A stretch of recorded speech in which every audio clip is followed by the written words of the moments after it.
नमस्कार दोस्तों, एक बार पुनः आप सभी का इनसाइट एकेडमी के इस डिजिटल प्लेटफॉर्म पर स्वागत है। जैसा कि ये मध्य प्रदेश की जो ज्योग्राफी सीरीज है उसका लेक्चर चल रहा है, लेक्चर सीरीज चल रही है, जिसमें हमने अभी जो पिछले वीडियोज हैं उसमें हमने खनिज संसाधनों के बारे में पूरी चर्चा की थी कि मध्य प्रदेश में खनिजों का वर्गीकरण किस प्रकार से किया गया है, कितने प्रकार के हमारे यहाँ खनिज मिलते हैं और उन सभी खनिजों की हमने विस्तार से चर्चा की है। अब जो आज इस लेक्चर में हम टॉपिक डिस्कस करने वाले हैं वो है मध्य प्रदेश में ऊर्जा संसाधनों की बात करने वाले हैं हम। ठीक है, मध्य प्रदेश में ऊर्जा संसाधन कौन कौन से हैं, किस किस प्रकार के हैं, उनकी हम यहाँ पे डिटेल में चर्चा करने वाले हैं।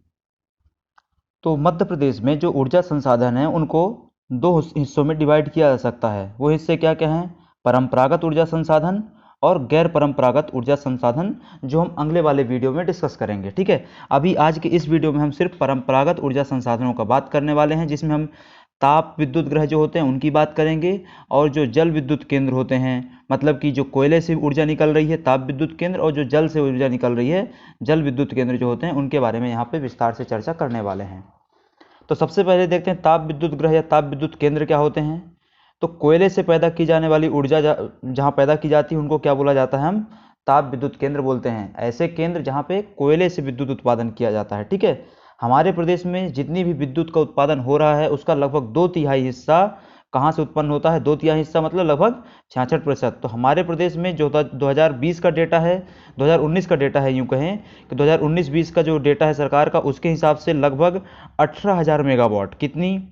लगभग 18,000 मेगावाट विद्युत का उत्पादन हमारे प्रदेश में हो रहा है। ठीक है, इसमें से लगभग 66% मतलब कि 2/3 हिस्सा किससे आता है? सिर्फ ताप विद्युत केंद्रों से आता है।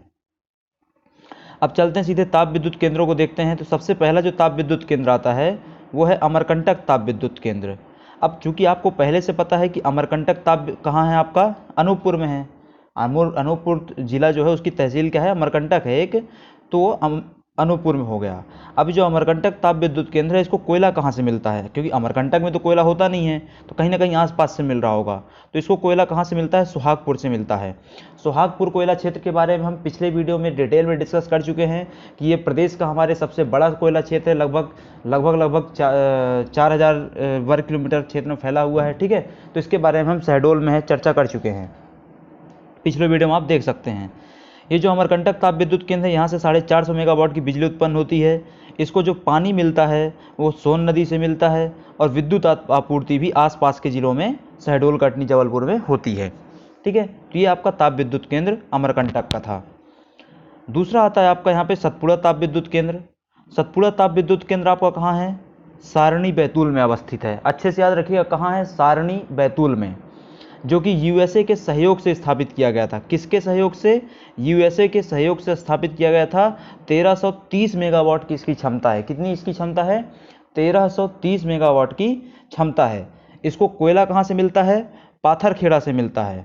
इसको कोयला कहाँ से मिलता है? पाथरखेड़ा से मिलता है, और पानी तवा बांध से मिलता है। ठीक है, पानी कहाँ से मिलता है? तवा बांध से। ये क्या था आपका? पूरा सतपुड़ा ताप विद्युत केंद्र था। इसमें जो याद रखने वाली चीज़ सबसे महत्वपूर्ण वो क्या है कि ये यूएसए के सहयोग से स्थापित हुआ था और सारणी बैतूल में स्थापित है। ठीक है, तीसरा आता है विंध्याचल ताप विद्युत केंद्र। विंध्याचल ताप विद्युत केंद्र कहाँ है आपका? बैढ़न, सिंगरौली में है। अच्छे से याद रखिएगा, बिल्कुल कन्फ्यूजन मत रखिएगा। ये कहाँ है? सिंगरौली में है। सिंगरौली में भी कहाँ? स्पेसिफिक बैढ़न में है। ठीक है, ये किसके सहयोग से स्थापित हुआ था? रूस के सहयोग से। कब स्थापित हुआ? 1982 में। अच्छे से याद रखिएगा, 1982 में स्थापित हुआ, रूस के सहयोग से। किसके? रूस के सहयोग से।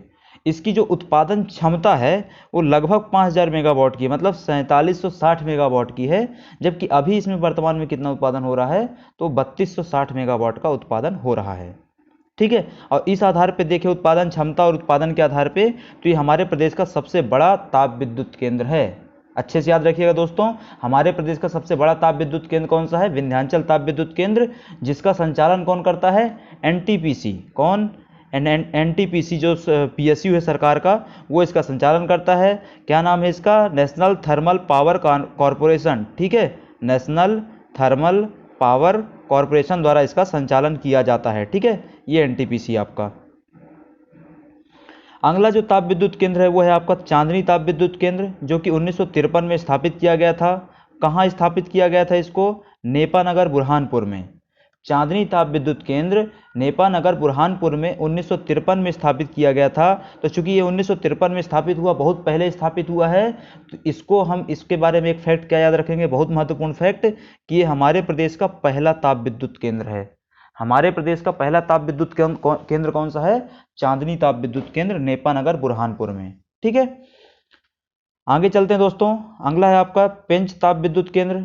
पेंच ताप विद्युत केंद्र आपका कहाँ है? छिंदवाड़ा में। 1320 मेगावाट की क्षमता वाला है।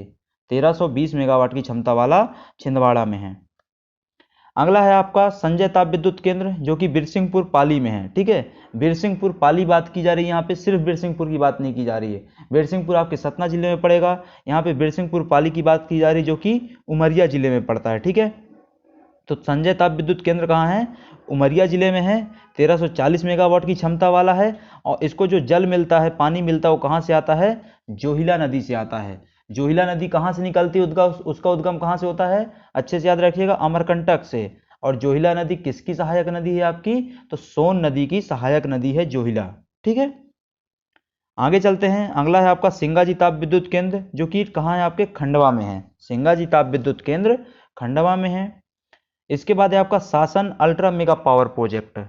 शासन अल्ट्रा मेगा पावर प्रोजेक्ट, जो कि बहुत बड़ा होने वाला है, 4000 मेगावाट क्षमता का रहेगा, जो कि रिलायंस की सहायता से सिंगरौली में बन रहा है। ये एक निजी क्षेत्र का रहेगा। शासन अल्ट्रा मेगा पावर प्रोजेक्ट कहाँ बन रहा है? सिंगरौली में। किसके सहयोग से? रिलायंस के सहयोग से। ठीक है,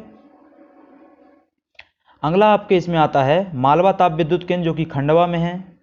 फिर है बुंदेलखंड ताप विद्युत केंद्र, जो कि बरेठी छतरपुर में है। यहाँ पे आपको इन जो छोटे छोटे यहाँ ताप विद्युत केंद्र दिए हुए हैं, इनके बारे में सिर्फ लोकेशन याद रखनी है। जैसे क्या आ जाता है आपका? मालवा ताप विद्युत केंद्र खंडवा में, बुंदेलखंड ताप विद्युत केंद्र छतरपुर में, झाबुआ ताप विद्युत केंद्र सिवनी में। इसको बहुत अच्छे से याद रखना है आपको। क्यों? क्योंकि इसके नाम में झाबुआ है, तो आपको लगेगा कि ये झाबुआ में है, पर ऐसा बिल्कुल नहीं है। झाबुआ ताप विद्युत केंद्र कहाँ है आपका? सिवनी में है। इसको तो एकदम अच्छे से याद रखना है दोस्तों आपको। ठीक है, और फिर है आपका गाड़रवाड़ा ताप विद्युत केंद्र। तो गाड़रवाड़ा ताप विद्युत केंद्र कहाँ है आपका? नरसिंहपुर जिले में है, जबलपुर के पास। ठीक है, तो ये दोस्तों पूरा आपका क्या था? ताप विद्युत केंद्र थे, जिसमें हमने अमरकंटक, सतपुड़ा, विंध्याचल, चांदनी, पेंच, ऐसे प्रमुख ताप विद्युत केंद्रों के बारे में डिस्कशन किया। तो ये क्या था आपका? परंपरागत ऊर्जा संसाधन के तहत ताप विद्युत केंद्र थे। अब आते हैं परंपरागत ऊर्जा संसाधनों के तहत ही जल विद्युत केंद्रों के बारे में देखते हैं, जल विद्युत ग्रहों के बारे में देखते हैं। तो क्या होता है ये, इसको समझते हैं पहले। क्या है ये? कि जिन स्थानों में क्या किया जाता है, काफ़ी ऊंचाई से पानी गिरा करके टरबाइन में क्या है, पानी को टरबाइन में गिराया जाता है, टरबाइन घूमता है, उससे क्या करते हैं? बिजली उत्पन्न होती है। कैसे होता है, ज़्यादा समझना हो तो स्वदेश मूवी देखिएगा, वहाँ पर आपको मिल जाएगा कैसे शाहरुख खान उत्पन्न करता है। ठीक है, अब इसमें आता है चंबल घाटी परियोजना। चंबल घाटी परियोजना में 3 परियोजनाएं चल रही हैं। आपके प्रदेश में जो पहली जल विद्युत केंद्र चालू हुआ था, पहली जल विद्युत परियोजना चालू हुई थी, वो कहाँ चालू हुई? चंबल घाटी परियोजना के रूप में। ठीक है, इसके बारे में डिटेल में हम पहले पढ़ चुके हैं नदी घाटी परियोजनाओं में। उसका वीडियो आप पीछे जा करके देख सकते हैं प्लेलिस्ट में। ठीक है, नदी घाटी परियोजना के बारे में। यहाँ पे अभी हम देख रहे हैं चंबल घाटी परियोजना विद्युत केंद्र के परिप्रेक्ष्य में। तो गांधी सागर है, राणा प्रताप सागर है, जवाहर सागर है। ठीक है, गांधी सागर आपका कहाँ? मंदसौर में है, 115 मेगावाट का। राणा प्रताप सागर आपके चित्तौड़गढ़ में 172 मेगावाट का। और जवाहर सागर आपका कोटा में है, 99 मेगावाट का। जवाहर सागर को ही क्या बोलते हैं? कोटा बराज बोला जाता है। ठीक है, तो ये गांधी सागर, राणा प्रताप सागर, जवाहर सागर तीनों क्या हैं? चंबल घाटी परियोजना से संबंधित हैं, जो कि जल विद्युत उत्पादन से रिलेटेड हैं। ठीक है, अगला आता है आपका नर्मदा घाटी परियोजना। नर्मदा घाटी परियोजना में भी कई सारी परियोजनाएं चल रही हैं जल विद्युत के संबंध में, जिसमें आता है आपका पहला इंदिरा सागर परियोजना खंडवा में 1000 मेगावाट की। दूसरा है आपका ओमकारेश्वर परियोजना खंडवा में ही 520 मेगावाट की। तीसरा आता है आपका महेश्वर परियोजना खरगोन में है, 400 मेगावाट की। इंदिरा सागर और ओमकारेश्वर कहाँ है? खंडवा में है। अच्छे से याद रखिएगा, इंदिरा सागर और ओमकारेश्वर कहाँ है? खंडवा में है। माहेश्वर कहाँ है? आपकी खरगोन में है। और आता है एक चांदे प्रोजेक्ट खंडवा में। ठीक है, तो अगर हमारे प्रदेश में बात करें तो नर्मदा घाटी परियोजना में कई सारे प्रोजेक्ट चल रहे हैं, उसमें सबसे बड़ा जो आता है आपका कौन सा आएगा? इंदिरा सागर परियोजना आएगी।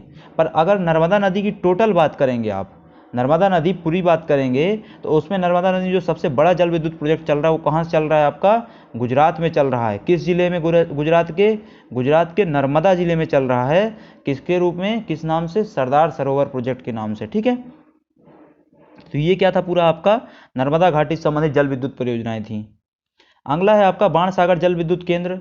तो बाणसागर जल विद्युत केंद्र किस नदी में? आपके सोन नदी में है, शहडोल जिले में। कहाँ? सोन नदी में, शहडोल जिले में। ये एमपी, यूपी और बिहार, मध्य प्रदेश, उत्तर प्रदेश और बिहार की संयुक्त परियोजना है। क्यों? क्योंकि सोन नदी आपकी मध्य प्रदेश के अमरकंटक से निकलती है और यूपी होते हुए बिहार के दानापुर तक जाती है। ठीक है, ये 3 राज्यों से संबंधित है, जिसकी क्षमता 110 मेगावाट की है। फिर आता है आपका पेंच जल विद्युत परियोजना, जो कि सिवनी में है। और सिवनी में होने की वजह से क्या होता है, ये महाराष्ट्र और मध्य प्रदेश की संयुक्त परियोजना बन जाती है। फिर है आपका पुनासा जल विद्युत केंद्र। पुनासा जल विद्युत केंद्र खंडवा में है। टोंस जल विद्युत केंद्र रीवा में है, क्योंकि टोंस नदी रीवा में बहती है। बरगी जल विद्युत केंद्र आपका जबलपुर में है। सीतारेवा जल विद्युत केंद्र आपका छिंदवाड़ा में है। और बिरसिंहपुर जो एकदम नया प्रस्तावित है, ये आपका सतना में है। हमने पहले भी डिस्कस किया हुआ है, बिरसिंहपुर में कंफ्यूज नहीं होना, ये बिरसिंहपुर सतना वाले बिरसिंहपुर की बात की जा रही है। और हमने बिरसिंहपुर पाली पढ़ा हुआ है विंध्याचल ताप विद्युत केंद्र में। विंध्याचल ताप विद्युत केंद्र में हमने बिरसिंहपुर पाली को पढ़ा हुआ है, तो उसमें आपको कंफ्यूज नहीं होना है। ठीक है, आपको कंफ्यूज नहीं होना है। ठीक है, आगे चलते हैं। अगला जो है इसमें वो दिया हुआ है आपका माड़ीखेड़ा जल विद्युत केंद्र। माड़ीखेड़ा जल विद्युत केंद्र आपका कहाँ है? शिवपुरी में है। ठीक है, शिवपुरी में। तो ये क्या थे? आपके सभी परंपरागत ऊर्जा संसाधन थे, जिसमें हमने ताप विद्युत केंद्र और जल विद्युत केंद्रों के बारे में विस्तार से चर्चा की है। अगले लेक्चर में हम गैर परंपरागत ऊर्जा संसाधनों की बात करेंगे, जिसमें सौर ऊर्जा, बायोमास ऊर्जा, पवन ऊर्जा का मध्य प्रदेश में क्या स्कोप है, उन सब के बारे में विस्तार से चर्चा करेंगे। तो अभी के लिए इस वीडियो को समाप्त करते हैं, मिलते हैं अगले वीडियो में, तब तक के लिए धन्यवाद।